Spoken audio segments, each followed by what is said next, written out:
If I had my way, everything would be so nice. This world would be like Paris.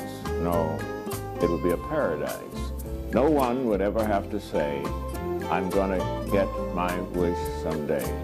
All one would have to do is say, this is my order, if you may. Welcome to another episode of The School Without Walls. I'm Antonio Hobbs, host and founder of this educational program. My guest today is my oldest daughter, Bonita R. Hobbs.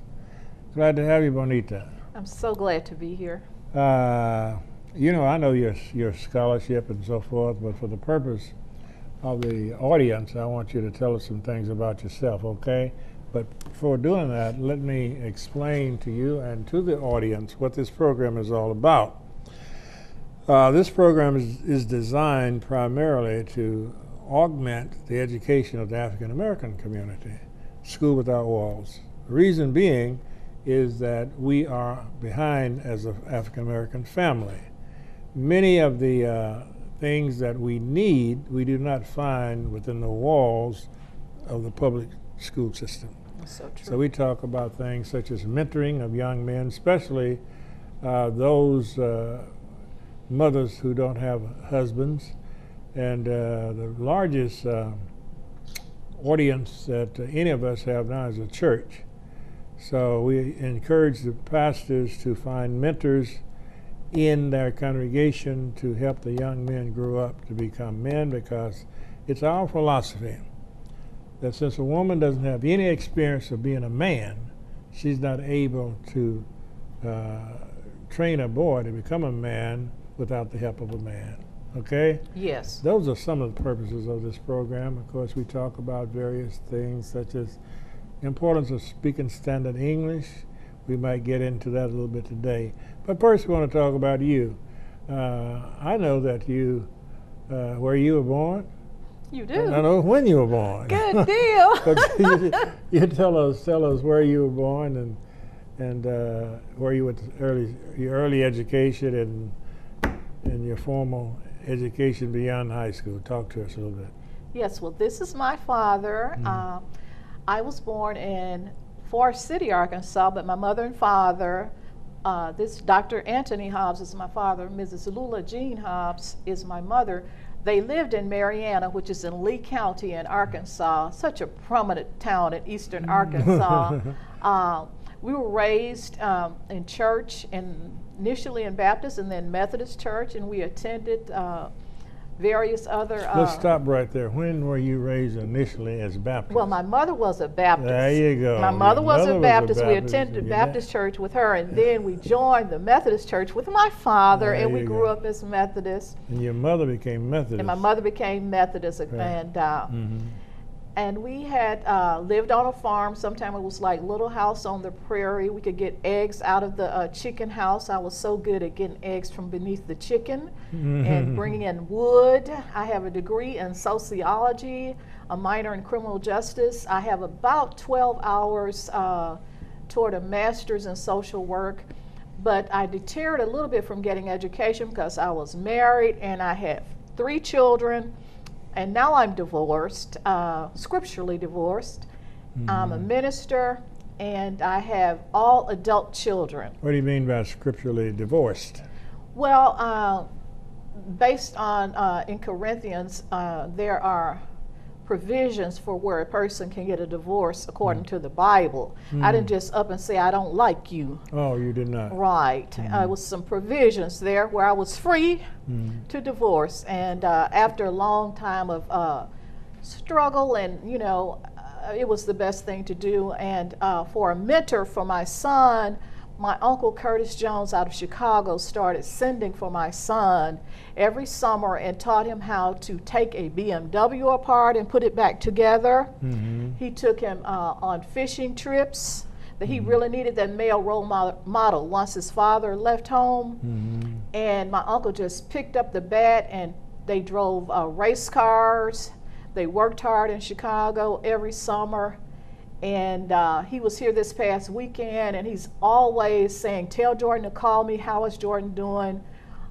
He came to his graduation. My youngest son, recently graduated from high school in the top 20 in his class in Marianna, Arkansas. He's a singer, and he emceed a phenomenal Christmas program that was sponsored by Mrs. Carolyn Brown Elliott, where Carolyn had a young man from BET Sunday Best as a guest there. Did? Well, and Jordan was the master of ceremony for what this past what Christmas. was this young man's name from Now, BET? Do you remember? I do not remember his name at this time. He was a finalist in the one of the original Sunday Best programs. And he was the guest of honor, but my son was there as the master of ceremony for the entire program. Oh, I see. And Carolyn thought that he did a great job, and a number of people said he did a great job.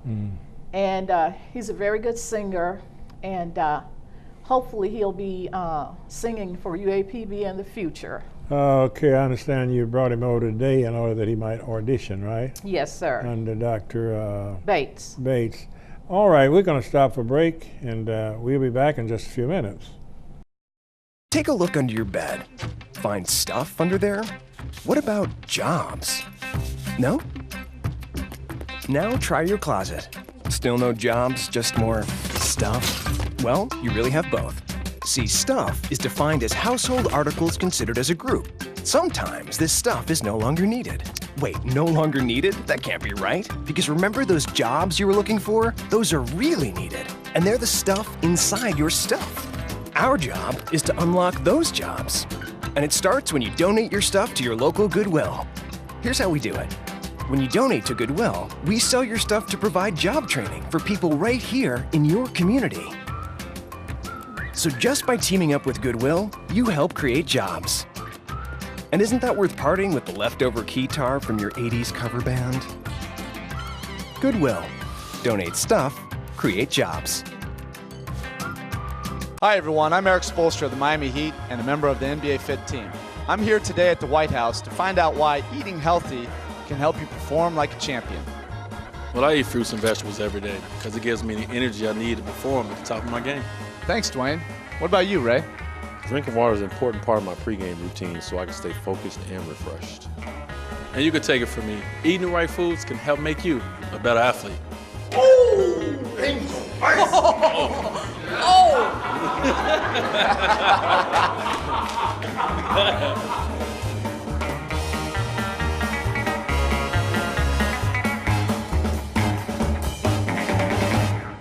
Pretty good, huh?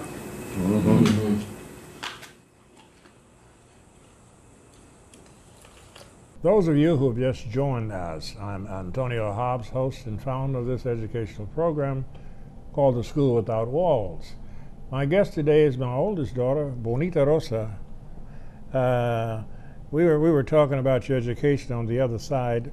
I was mindful of the fact that you had a job once in Chicago that was quite, in my opinion, quite sophisticated. So tell us about this when you was working with the Sickle Cell Foundation.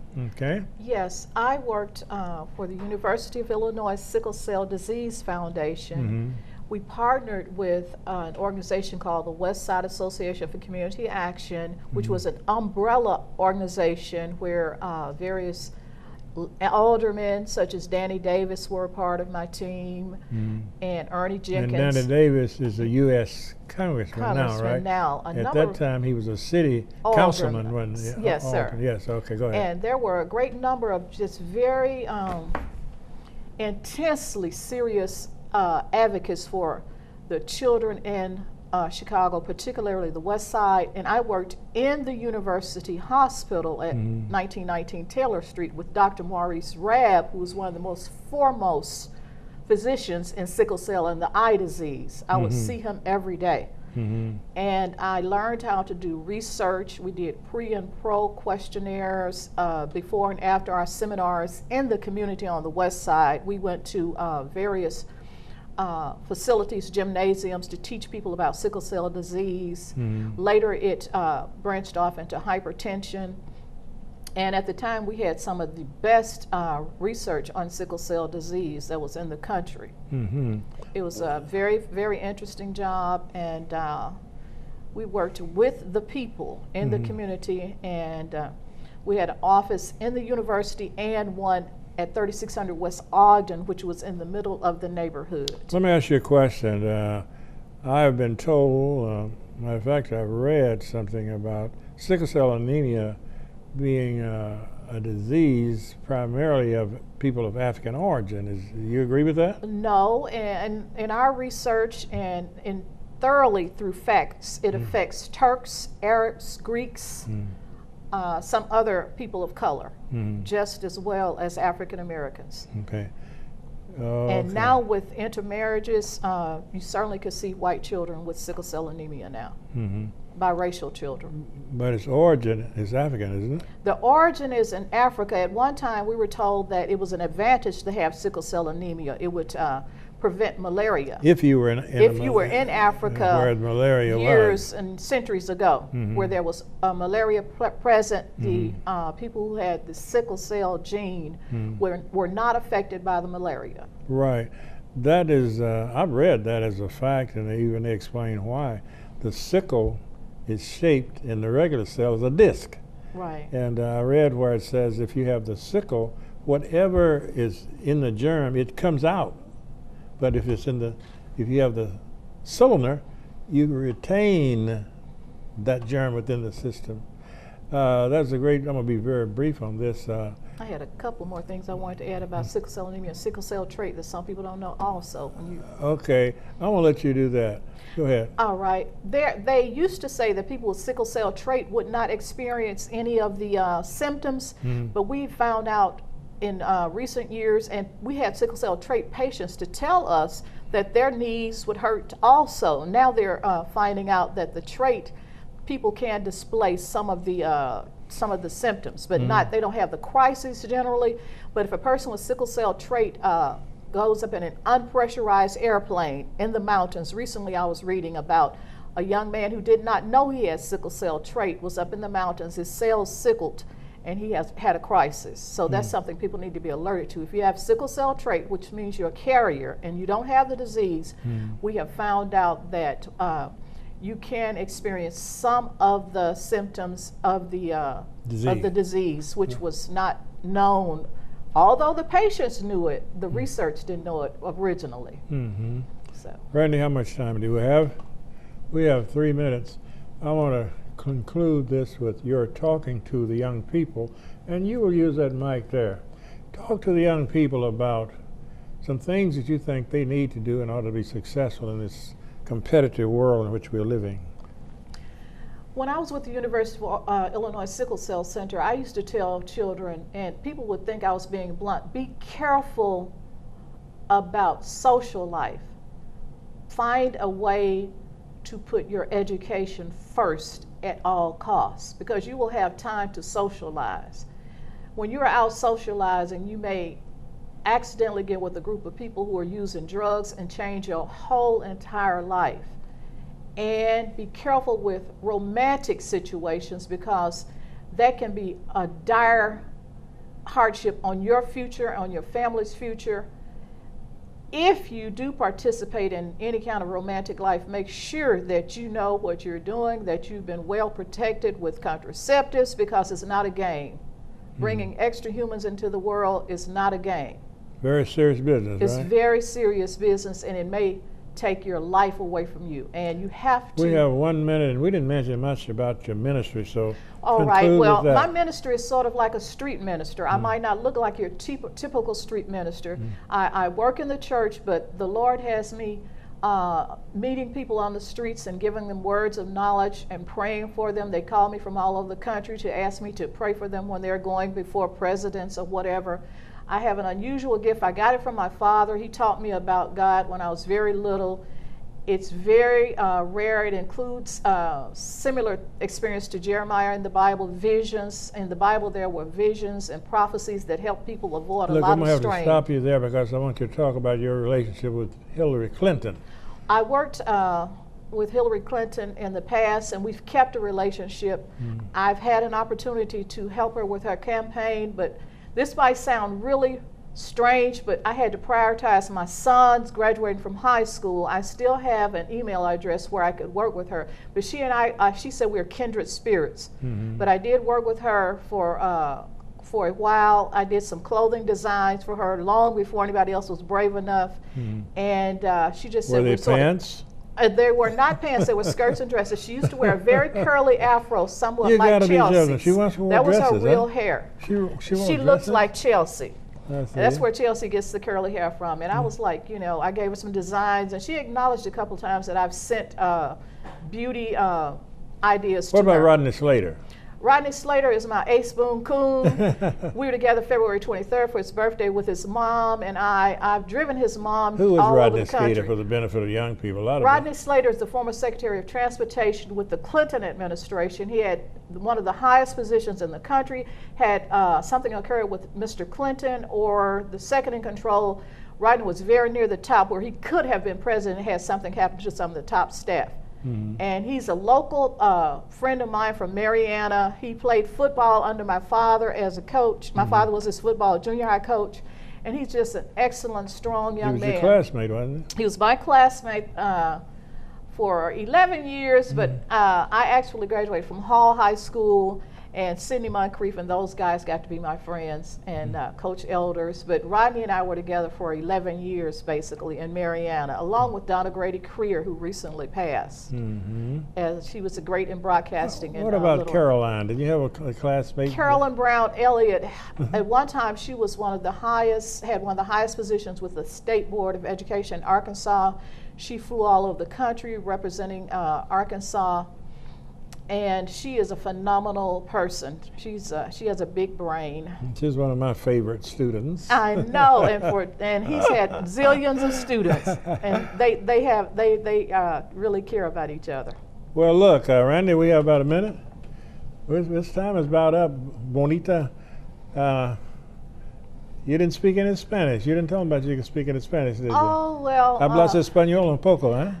Un poco, sí, sí. Okay, well, Me llamo Bonita Rosa. That means pretty rose. Mucho gusto tener usted aquí conmigo. El gusto es mío. Bueno, okay. Bueno. How did UAPB prepare me? The Business Marketing Program. Here at the University of Arkansas at Pine Bluff, the faculty works very close with us, making sure we reach our full potential.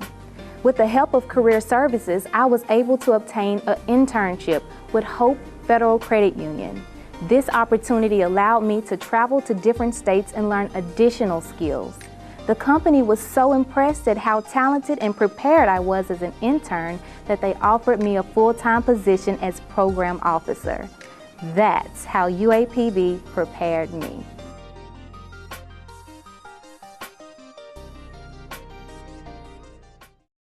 And then from this angle, it all makes a star. I'm a teacher. Let me tell you what I make. I make learning a privilege, not a chore. Show up And frustration, a tool, not an obstacle. I make working hard seem easy, and giving up impossible. And then we're going to turn the lights and everybody look up. I make an old subject feel like a fresh thought. Finally won. What's your reaction? Yeah! Yeah, exactly. And unconventional methods Okay, what else? common. This is their world. There's nothing. And then they die. Go ahead, go. I'm a teacher. I make more.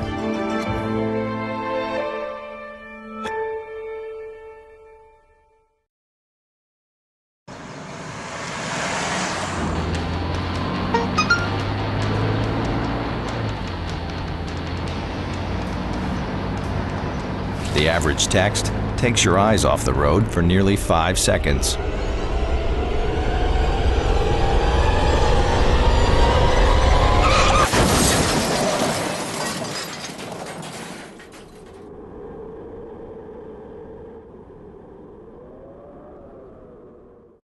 Those of you who have just joined us, I'm Antonio Hobbs, host and founder of this program called The School Without Walls.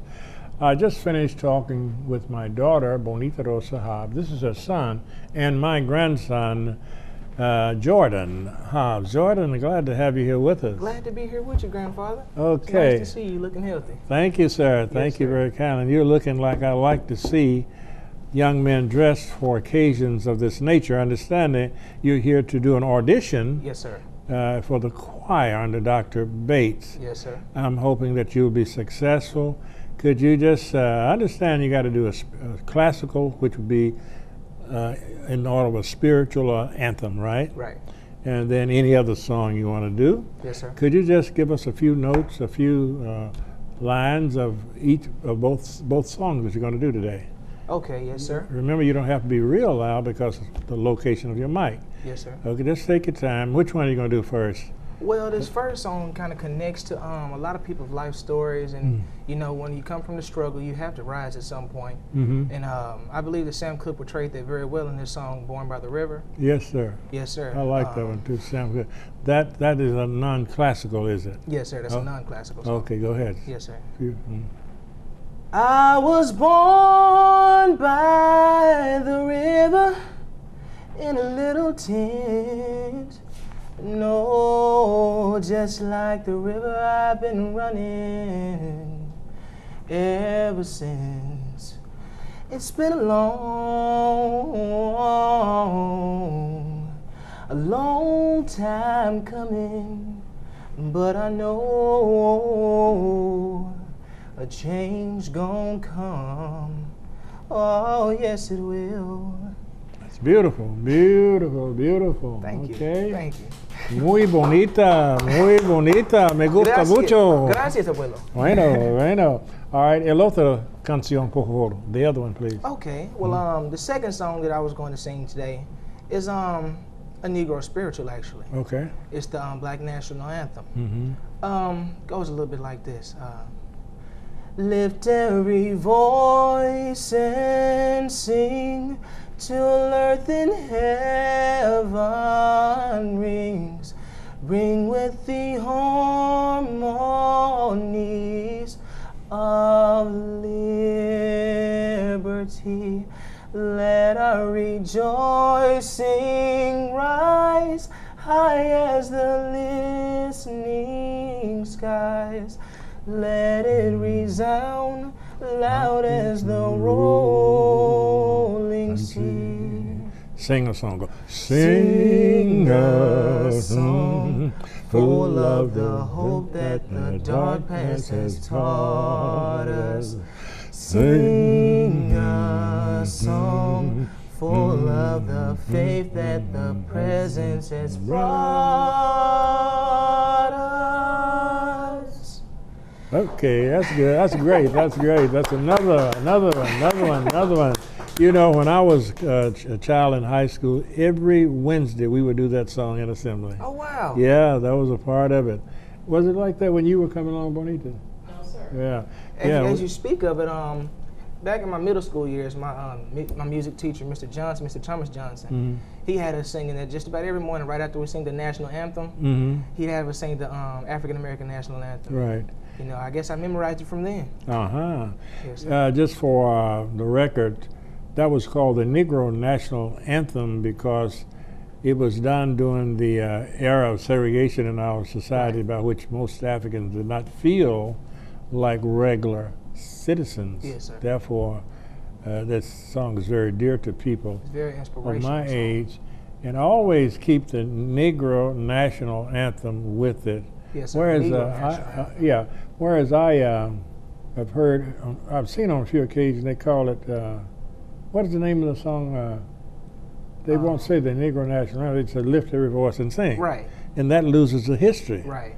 Your generation would not know what is just. It's not just another song. It lessens the effect of the passion also. Yes, it's not just another song. Yes, okay, we have about 4 minutes. I want you to speak through that camera to young men. I believe you managed, how old are you? It's 18? I'm 18, yes, sir. I think I'm correct. I never recall you going to jail. No, sir. So, and I imagine you've known quite a few that started off with you that went to jail, right? Yes, sir. What is it that kept you out of jail, you think, primarily? Primarily, the thing that kept me out of jail, to all the young men out there is just like me. Just listening to my mama's, good raising. You know what I'm saying? I actually giving heed to what she said to me. The things that she said, go clean your room. I actually go clean my room, because those type of things, the small things, are what the things that keep you out of trouble. Being a young man, there's already so many things that's coming against us in the world as it is.